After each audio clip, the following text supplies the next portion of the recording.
Hi, my name is Jessica Hendrickson. I'm from Tacoma, Washington, and I'm the one. So I was born a drug baby. My mom abandoned me, never came back for me. I was adopted at 6 months old. My adoptive parents regretted adopting me because they ended up having a child of their own. So on a daily basis, I was told how unwanted I was. My parents were just very abusive. They never showed love between each other. They never told me I was loved. They never really showed affection to me.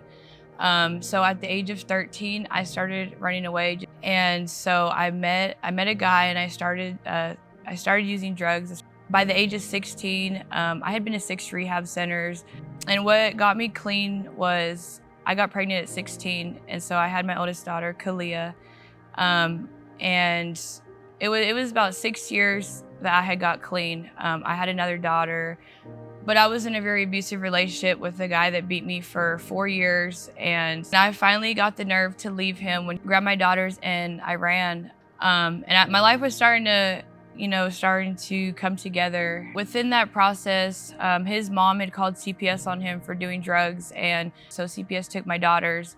And my last visit I had with them after saying goodbye and trying to explain to them that they're not going to see me for a long time, I ran straight to the bar. So I was on the streets. I lost my house. I lost my car. I lost my job. After that time in my life, I had finally met somebody I was on and off with. He finally went to rehab, and we finally ended up together. And after I had my son, his dad took him when he was a month old and took off with him. I ran straight to drugs. I was at a point in life I was not going to lose another child. I lost my daughters to CPS, and at that point I was ready to kill myself. So how I heard about Strong Tower, I reached out to my friend, and I told her I needed help, and she knew Miss Cat.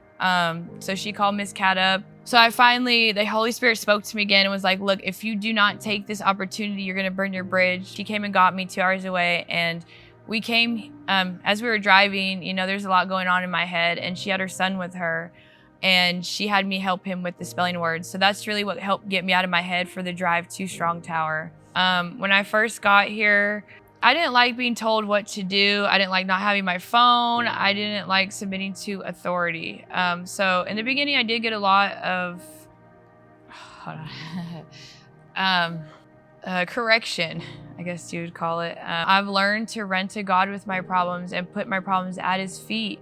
I just want to thank Strong Tower and Pastor Ms. Kendra for making this an opportunity for me, because being here, I've never had a family or knew what a family was that loved you and that actually wanted you. And so being here, I'm surrounded by a family and friends, and just I've been shown what love was for once in my life. And to the point where I'm not leaving when I graduate. I've chose to come here. I'm going to get my son after I graduate, and I'm making this a home and a family, and I'm making a lifestyle out of it and helping the women that are going to come through this program. So yeah, I just want to say thank you. I don't know.